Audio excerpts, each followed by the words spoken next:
பல ஆயிரம் ஆண்டுகளுக்கு முன்னர் முழு உலகமும் ஒரே மொழி பேசிக் கொண்டிருந்த அந்த காலத்தில் ஒருவர் தனது அதிகாரமும் சிறப்பான நகரமைப்பும் ஆட்சி திறனாலும் தலை சிறந்தவராக உருவெடுத்தார்.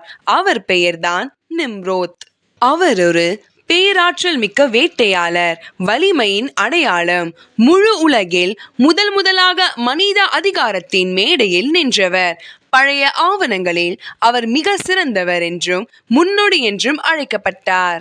நிம்ரோத் நிறுவிய நகரங்கள் பாபேல், எரேக், அக்காத், கல்னே. பின்னர் அசரியாவுக்கு சென்று கட்டிய நகரங்கள் நினிவே, ரெசின், காலா.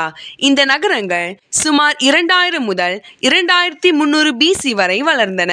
மெசபடோமியாவின் முக்கிய செல்வம் கொண்ட பகுதிகள். நிம்ரோத் பாபேல் கோபுரத்தை ஏன் கட்டினார்? நாம் அனைவரும் ஒன்றாக இருக்கலாம், ஒரே பேரரசு, ஒரே மொழி, ஒரே லட்சியம். நாம் உயரமடைந்தால் எதுவும் சாத்தியமே என்று இந்த கோபுரத்தை மனிதர்களில் சொந்த முயற்சியால் மேலே ஏறி வானங்களை தொட தெய்வீக அதிகாரத்திலிருந்து விடுபட நினைத்த ஒரு குறியீடாக இருந்தது.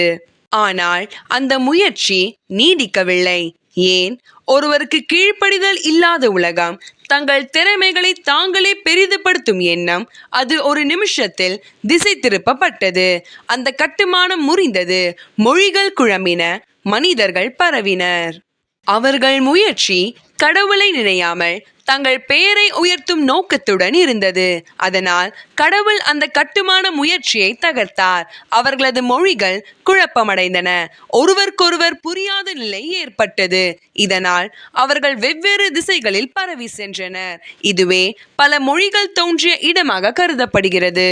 இதே போன்ற சுவாரஸ்யமான விஷயங்களை தெரிந்து கொள்ள கிங்டம் சேனல் நெட்வொர்க்குடன் இணைந்திருங்கள் மற்றும் லைக், ஷேர் அண்ட் சப்ஸ்கிரைப் செய்யுங்கள்.